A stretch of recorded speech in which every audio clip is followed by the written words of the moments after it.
Devagar. Quando você expirar, encontra o seu espaço de silêncio, de conexão. Solta. Deixa todo dia sair por você. Recebe nesse instante uma claridade no centro do ponto entre as suas sobrancelhas, no centro do seu cérebro, e foca nesse ponto. Inspirando e exalando. Quando você respira nesse lugar, vai encontrando o seu espaço de silêncio.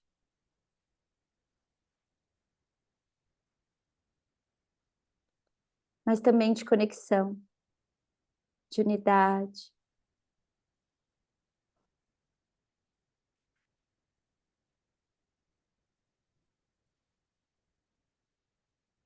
Comece a fazer a sua afirmação, crendo nesse ponto de luz no centro do seu cérebro, nessa fonte do onipresente, do onipotente, do onisciente, dessa presença divina eu sou, fonte de toda a vida, substância verdadeira do amor celestial, existente e pulsante dentro de nós. Reforce a intenção desse ponto.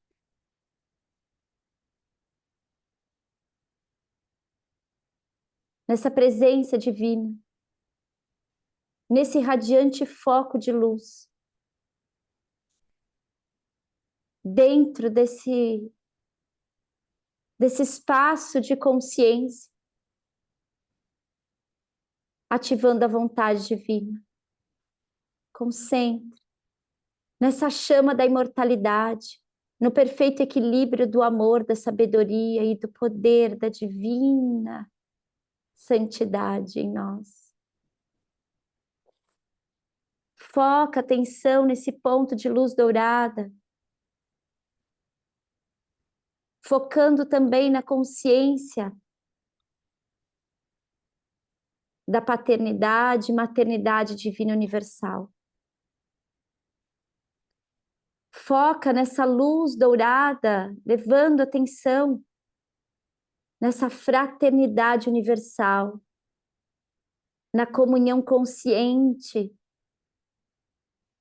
Foque a atenção nesse ponto de luz dourado, nesse eterno agora.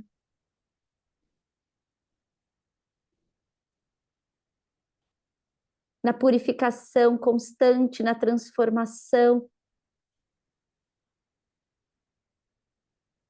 na consciência que pode se expandir e ir além das questões pequenas do ser. Abençoado seja toda a luz que advém do próprio ser.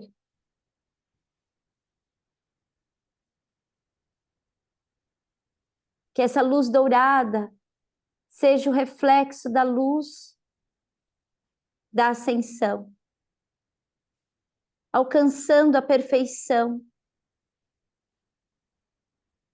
Que essa luz dourada seja a luz da vitória, na conclusão da luz divina, na realização do sentido maior da existência. Que essa luz possa se expandir e ser um foco de luz, um foco de luz dourado,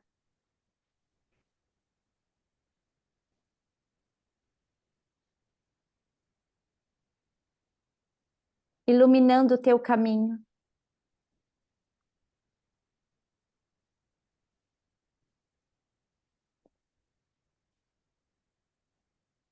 Abençoado seja. E abençoado é.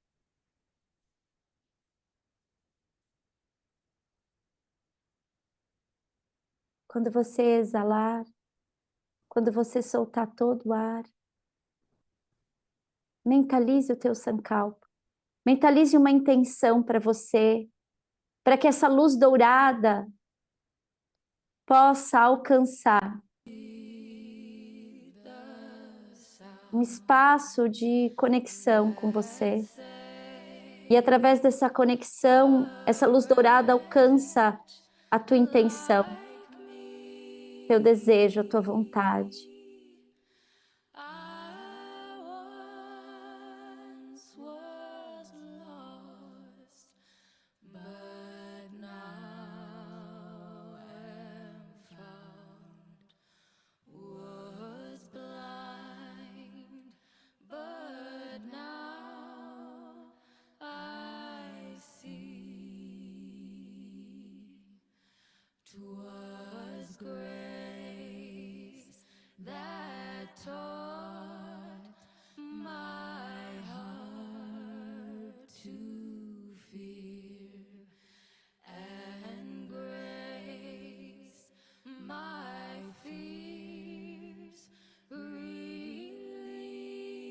Agora,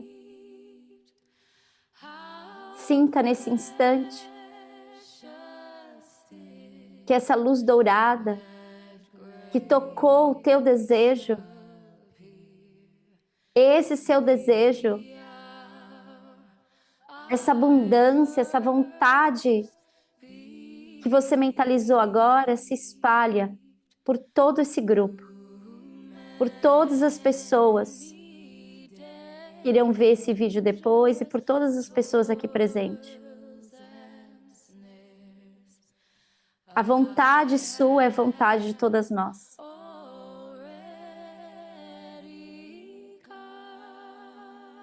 Sente essa rede de abundância, de prosperidade, de saúde, de harmonia, de alegria, de paz, de bênçãos.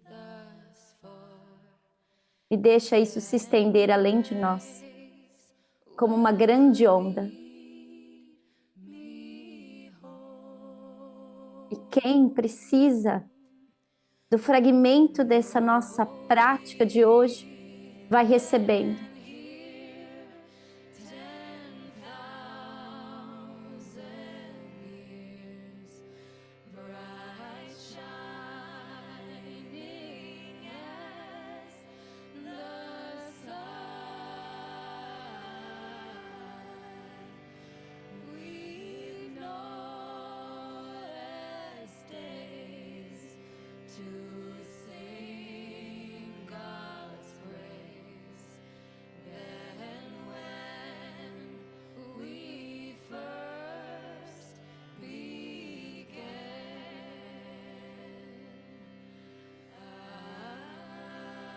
Inspira profundo.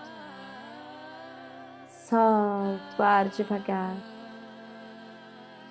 Vai inspirando mais uma vez e soltando o ar bem devagar. Inspirando parte baixa, média, alta. Soltando o ar, parte alta, média e baixa.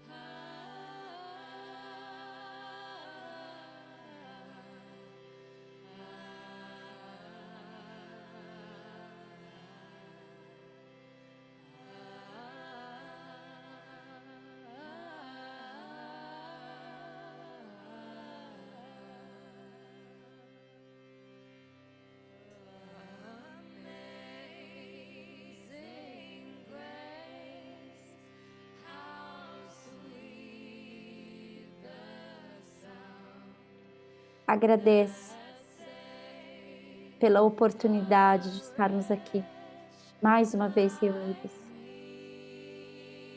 Ó, grande fonte de toda a vida.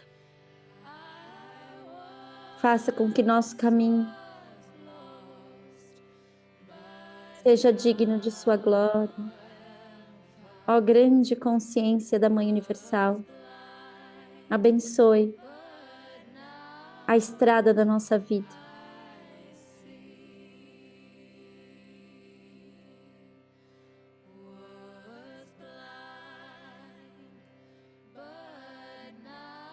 Inspira mais uma vez. Calma.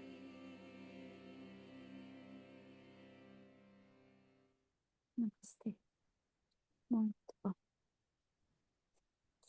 Muito bem.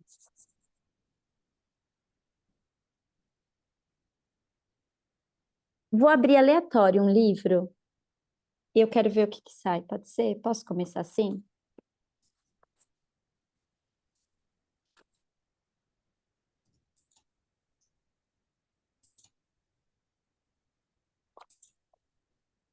Duas palavras aparecem aqui. Zoe, a vida. Pous, a luz. O Logos é a vida. O vivente de todo ser. Esse vivente é luz. Será realmente o que chamamos a vida? São João nos mantém na proximidade da origem, nos reconduz ao essencial. Seguir o Logos é escutar, é aderir ao movimento, mesmo da vida em nós. Ser com S maiúsculo, é se tornar cada vez mais vivente, uno com a vida. O Logos não é um estranho.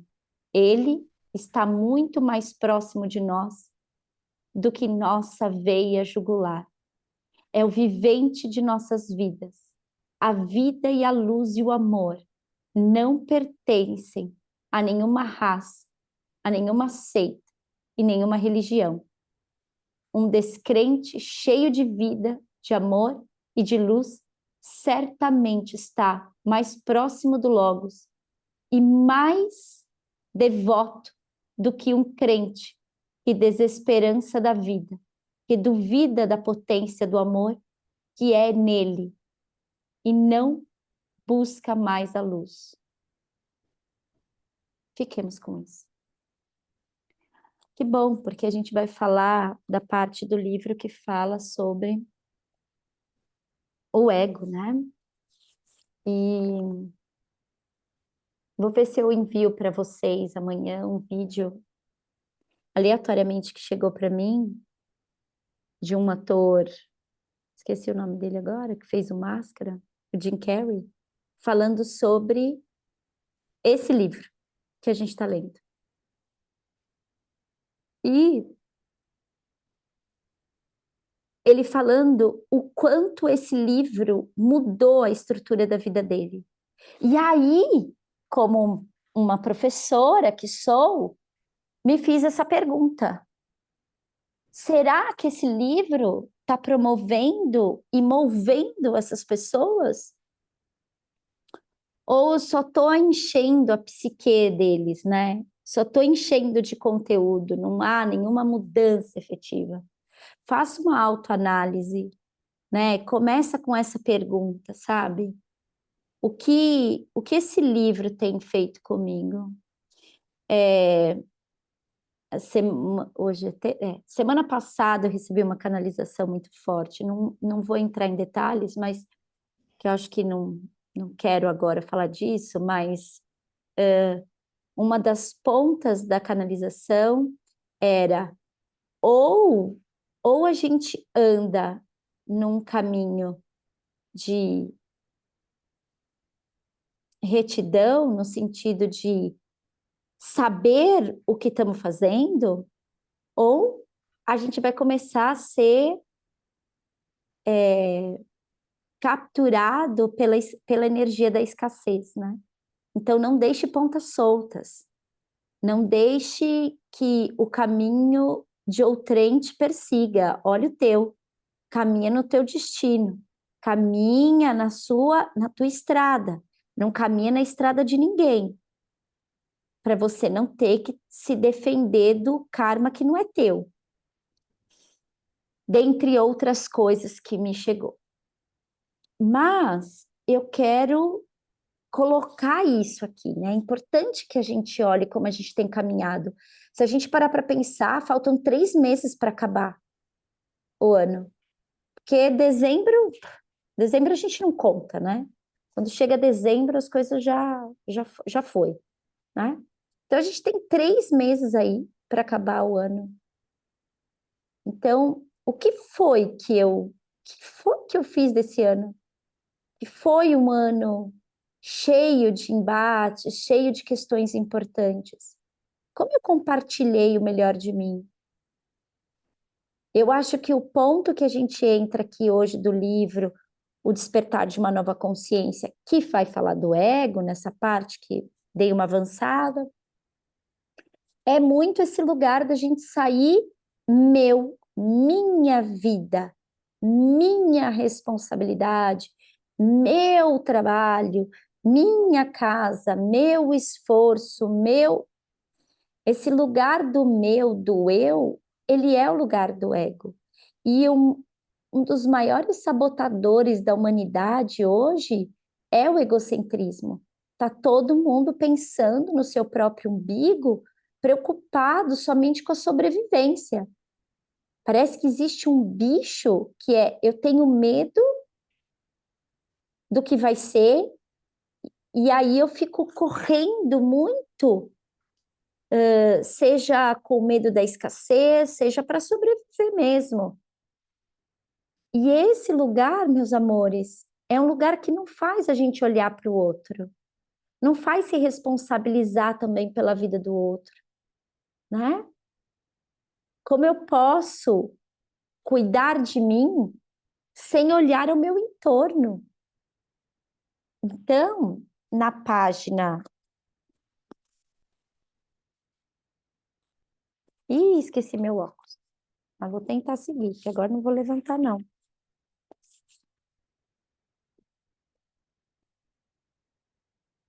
Vamos lá. A essência do ego.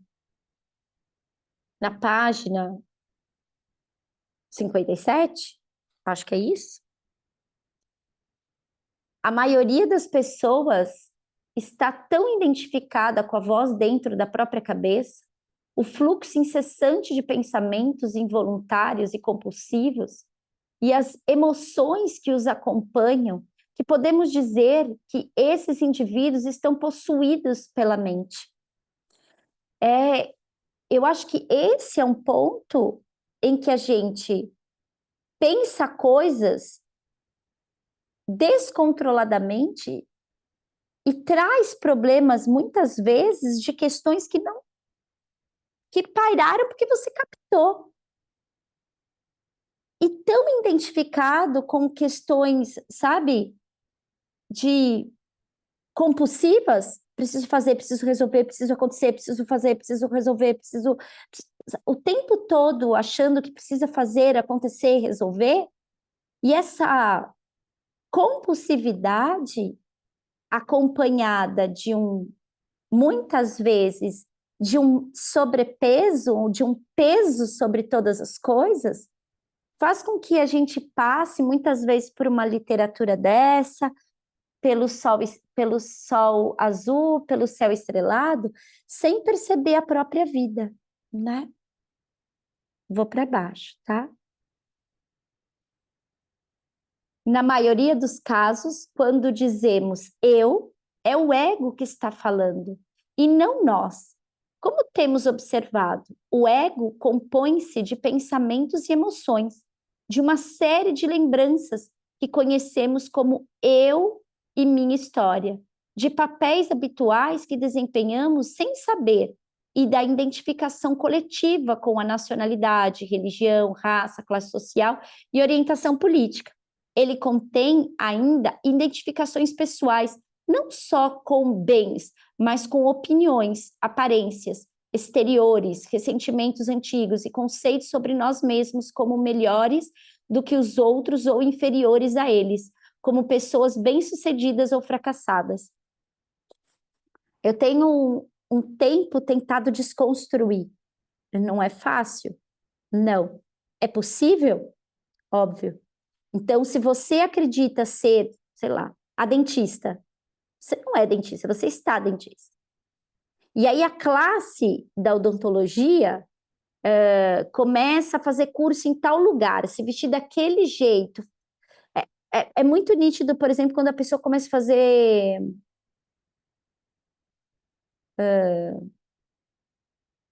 Bicicleta. Vou começar a andar de bicicleta. Aí tem um grupo de aulas específico para isso. Aí tem a roupa específica para isso. Aí saímos naquele tipo de bar. Comemos esse tipo de alimento. Quando você vê, são 30 pessoas fazendo a mesma coisa, impulsionada por uma vontade.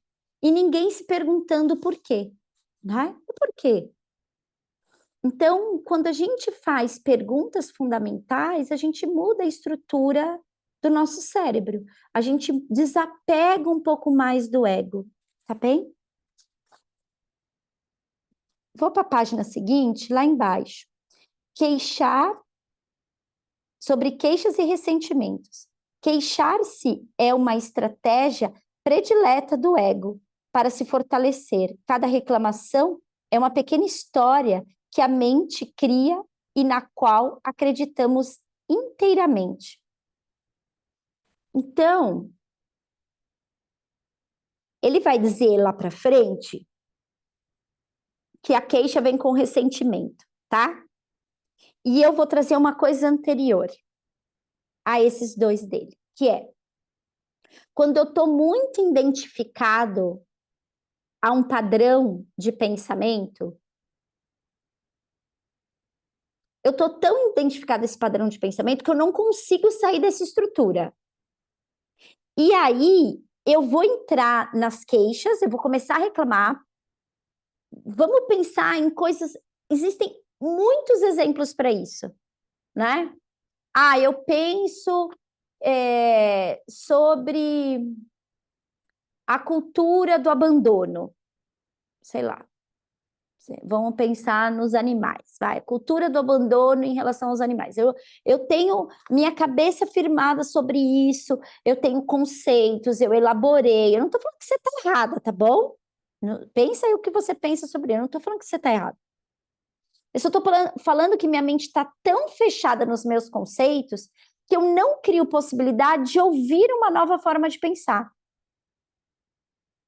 E se eu não crio, se eu vou enrijecer o meu espaço de consciência e não crio uma nova forma de pensar, porque eu não estou disponível a ouvir e sim a escutar, eu vou começar a criar queixas, eu vou começar a reclamar. O governo não faz nada, a situação, sei lá, as instituições que cuidam de animais estão precárias, as pessoas não ajudam, e sei lá, eu vou criar muitas queixas e eu vou criar internamente um ressentimento. E isso vai fazer com que eu mantenha uma estrutura mais sólida do meu ego. Será que vocês estão entendendo? Vamos trazer uma coisa palpável?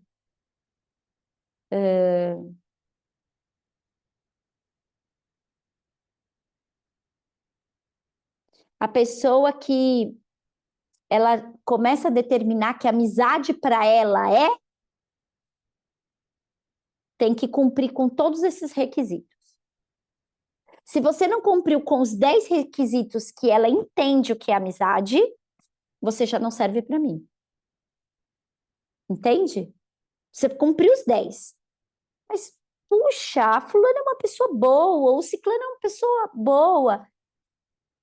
Será que eu não estou sendo muito exigente? A gente nem para pensar. O que eu estou querendo mostrar aqui é que eu quero que vocês tentem analisar o que em vocês está muito enrijecido, muito entorpecido, que não permite com que vocês possam ouvir outra coisa.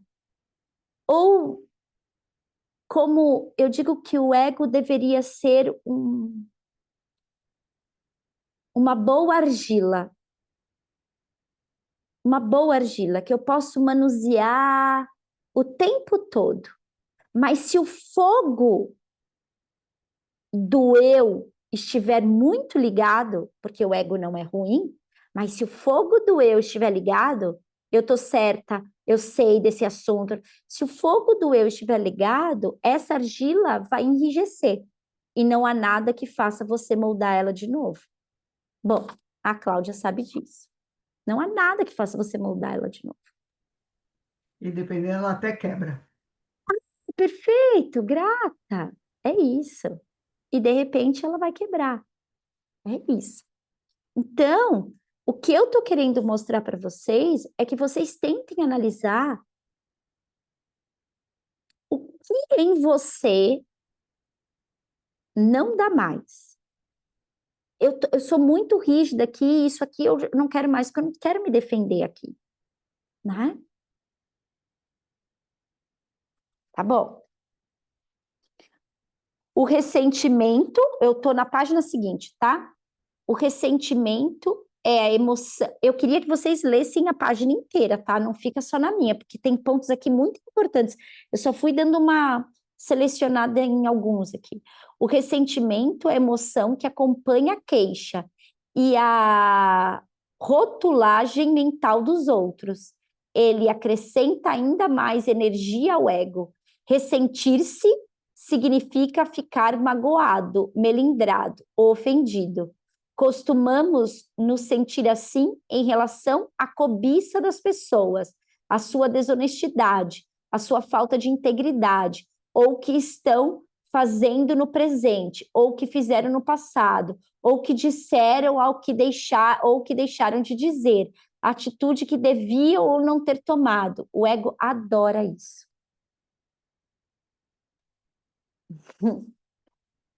A gente precisa olhar para isso, meus amores. Senão não vai fazer sentido a literatura. Não adianta, eu tenho ficado bem preocupada com esse nosso grupo, né? Nós temos aqui 38 pessoas, eu não abro, não quero trazer mais ninguém, porque já fico achando que tem muita gente e pouca gente participando. Logo que eu entrei, eu disse, eu não quero que esse grupo se torne um lugar onde eu vou oferecer e ninguém vai usar disso, né? Onde eu vou colocar conteúdo que ninguém vai fazer nada disso, né? E quero, sim, puxar vocês para essa transformação, porque na minha canalização, eu realmente espero até estar errada. Eu realmente até espero estar errada na minha canalização.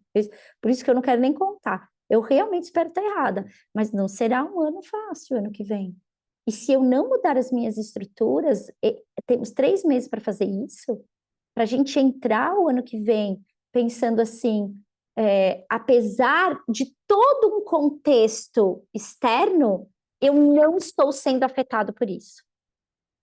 Então, há que se fazer uma mudança agora. Há que mudar nesse momento, né? Vou para a página seguinte. Nossa maior defesa, contudo, é sermos conscientes. Ó, nossa defesa é sermos conscientes. Alguém passa a ser um inimigo quando personalizamos inconsciência, que é o ego. A não reação não é fraqueza, mas força. Outra palavra para não reação é perdão. Perdoar é ver além, ou melhor, é enxergar através de algo, é ver através do ego a sanidade que há em cada ser humano como sua essência. Ó, deixa eu falar uma coisa aqui.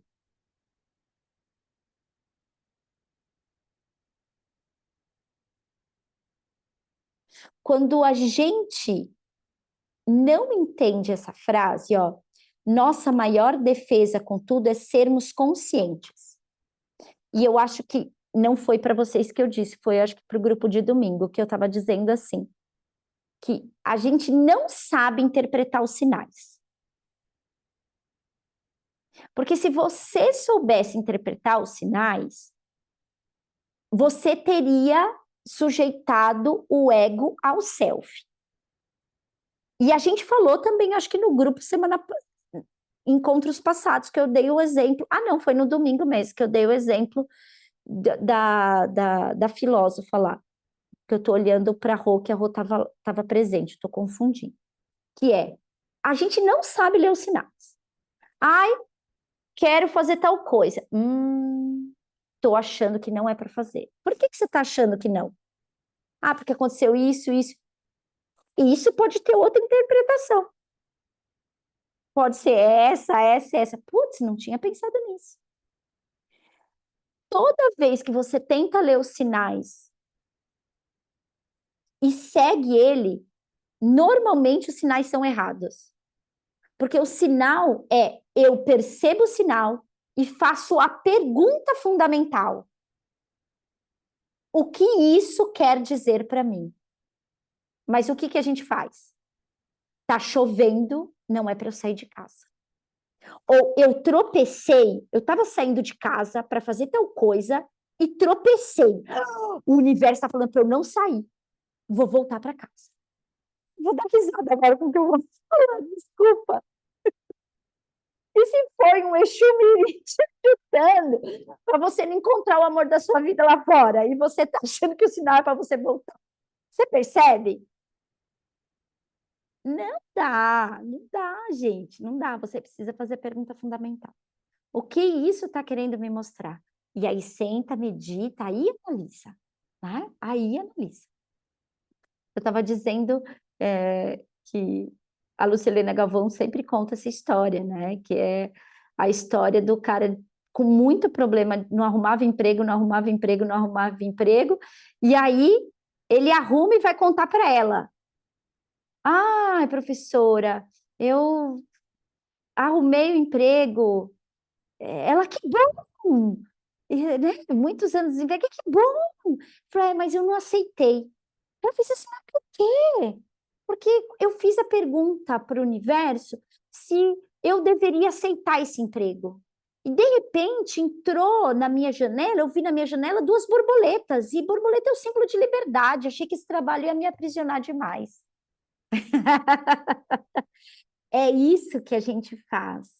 O autoconhecimento nos dá a possibilidade de interpretar melhor, por isso filosofia, por isso a gente estuda, né? Da possibilidade de interpretar melhor. Mas toma cuidado, porque os indianos falam uma coisa que eu acho muito interessante, que é o karma antecipatório. Karma antecipatório é mais ou menos assim, ó. Imagina que você está fazendo isso aqui, ó. Você sabe que precisa fazer uma coisa, então você começa a caminhar. Mas de repente, por algo, você tem que chegar nesse ponto aqui, tá bom? E você está fazendo isso aqui, ó. Mas de repente, você lê os sinais errado. Você lê o sinal errado. E o que que você faz? Você faz isso aqui, ó. O que que é karma antecipatório? Você precisava viver uma história aqui. E aí isso não aconteceu. Você foi para outro lugar. E isso aqui deixou de existir. Essa experiência na sua vida deixou de existir, né? Então eles chamam isso de karma antecipatório. Por isso, eu sempre falo uma coisa, antes de você entender o seu propósito, antes de você caminhar no seu propósito, você tem que entender o seu ego, entender o desafio da sua vida através do seu ego. Porque se você não entender isso, é impossível chegar no propósito. Porque toda vez você chega perto e você se auto-sabota e sai dele. Eu chego perto e saio dele. Chego perto e saio dele. Tá bem?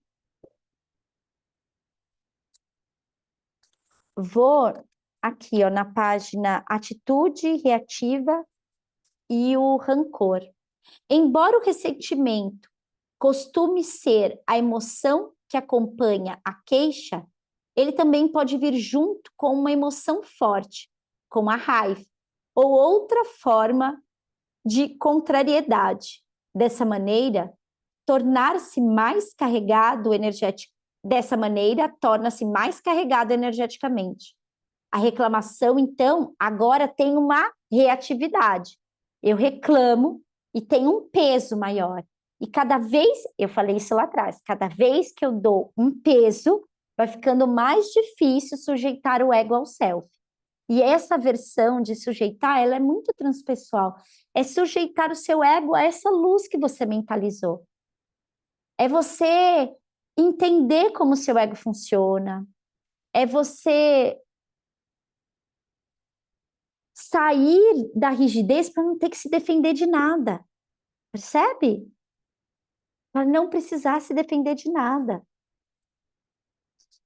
Vou um pouquinho além na página seguinte. Primeiro parágrafo. Um ressentimento antigo é chamado de rancor. Carregar um sentimento desse tipo é estar permanentemente no estado contra, e é por isso que o rancor constitui uma parte significativa do ego de muita gente. Quando coletivo, ele pode sobreviver por séculos na psique de um país ou de uma tribo e alimentar um ciclo interminável de violência. Eu poderia parar aqui e a gente fazer até um retiro com essa frase. Poderíamos entrar num retiro agora. Ó, todas as coisas que te aconteceram. Às vezes a pessoa chega para mim e fez assim: ah, Luciana, não, isso já não me incomoda mais. Aquilo que aconteceu, não me pega mais, não me incomoda mais. Aí eu faço uma seguinte pergunta. Tá bom, mas se você tivesse agora com um adolescente, foi ela que passou. Se essa adolescente estivesse aí, como ela reagiria? Para ela passou? Para ela tá tudo bem? Não, para ela não tá tudo bem. Há rancores que estão tão lá dentro que a gente não se dá conta. Há ressentimentos que às vezes estão tão lá dentro que a gente não se dá conta. Por isso a importância da gente ressignificar. Às vezes precisa voltar um pouco mais e traz para o agora. Porque olha isso que ele diz. O rancor é um estado contra. É como se você tivesse. Você sabe que precisa prosperar.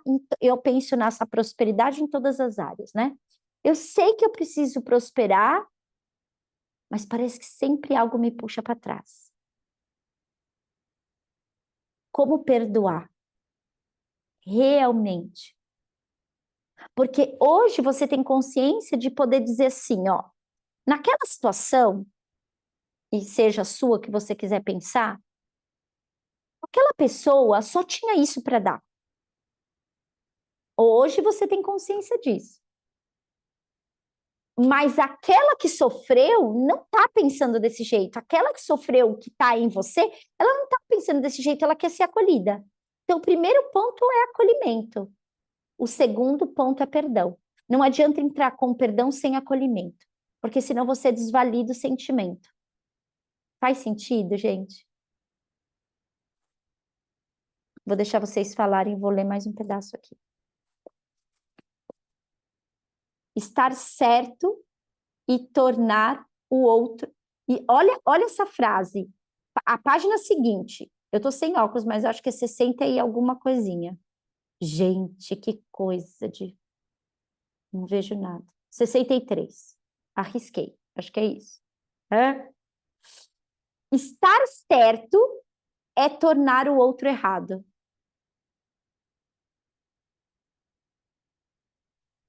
É como a gente entender que chegar primeiro, estar em primeiro lugar, é entender que tem muita gente abaixo de você. A gente não precisa viver numa estrutura na qual nós fomos criados, que alguém tem que ser vencedor em alguma coisa. E se a gente, olha, nós somos um pequeno grupo de 11 pessoas, tá bom? Vamos imaginar que eu pego a Rosângela, a Silmara, a Aline, a Karen, a Cíntia. Eu não vou falar nome, que agora esqueci que eu tô gravando, né? Mas bom, pego todo mundo e pego a profissão de todo mundo. Todo mundo. O que você faz?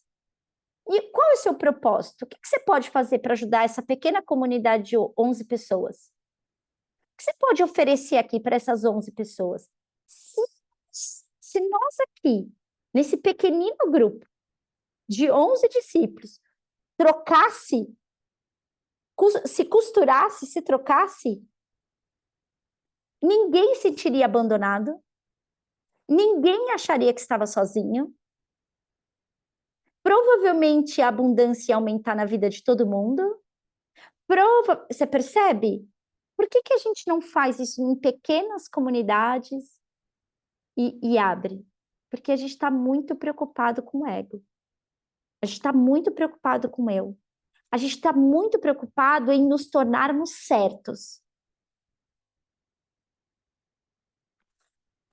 Vou descer, tá? Eu acho que eu vou parar aqui. Tem uma frase aqui, ó. Nada fortalece mais o ego do que estar certo. Isso o identifica com uma posição mental, uma perspectiva, uma opinião, um julgamento, uma história. Obviamente, para termos razão, é necessário que alguém esteja errado. Assim, o ego adora apontar a falha para que possa mostrar que está certo. Em outras palavras, precisamos fazer com que os outros estejam equivocados para nos sentir mais fortes do que somos. Assim, com uma pessoa, também uma situação pode ser considerada errada por meio de queixas e de algum tipo de reação, atitudes que sempre deixam subentendida a ideia. Isso não deveria estar acontecendo. Estarmos certos nos coloca numa posição de superioridade moral, imaginada em relação à pessoa ou à situação que está sendo julgada. É esse sentimento de superioridade que o ego adora e por meio do qual se destaca. Ah, que profundo isso, né? Então, eu sei que a gente vive num mundo onde as coisas estão bem delicadas, mas como não julgar? Como não criticar? Vamos tentar entrar nessa semana, até que a gente se encontre de novo. Eu não vou fazer nenhuma crítica. Aquilo é um absurdo. Tá tudo bem. Eu não vou criticar. Mas olha o que fez. Que absurdo. Não vou criticar. Não há salvação nesse lugar. Não há salvação para nós se a gente continuar nesse lugar de apontamento. Não há, sabe? Vou dar uma pausa para ouvir vocês e ver aqui que eu acho que... Então, os olhos fechados. Inspira bem profundo. Solta o ar. Traz agora a pergunta.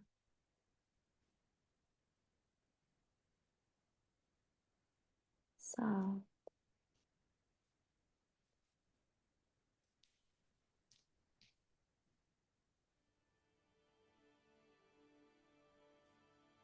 Visualize nesse instante que você está dentro de uma redoma de luz dourada.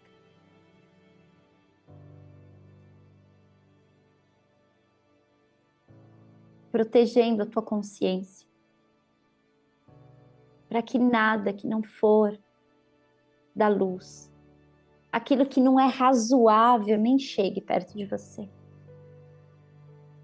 Em nome da altíssima presença divina, do fogo criador, do coração de todas as coisas, que a expansão e a luz possa fluir em minha vida, no meu sistema.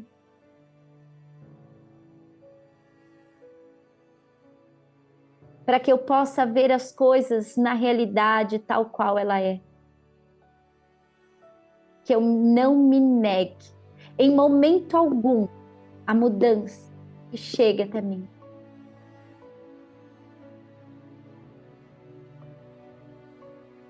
Agradecemos a nossa sintonia. Agradecemos as irradiações dessa noite, as presenças espirituais e a presença de vocês. Que essa energia do despertar possa atingir a força de consciência da unidade dentro de nós, no respeito mútuo, nessa força que nos eleva, nessa energia máxima que enaltece, nas irradiações, com um compromisso vindouro de que em nós e a partir de nós, todas as hostes celestiais vão cumprir o legado de que o mundo, o grande mundo, o verdadeiro mundo, já começou a ser construído dentro de nós. Então, abandoneis o que não te serve mais. Abandone os seus medos, as suas travas e os entraves. E transforme a tua vida na luz da consciência crística, para que teu caminho possa ser um altar de consciência. E o amor incondicional e universal seja o equilíbrio manifestado através da sua fé. Que a chama da potencialidade que habita o teu ser e a sintonia do que é verdadeiro, do renascimento, possa te conduzir à tua própria luz.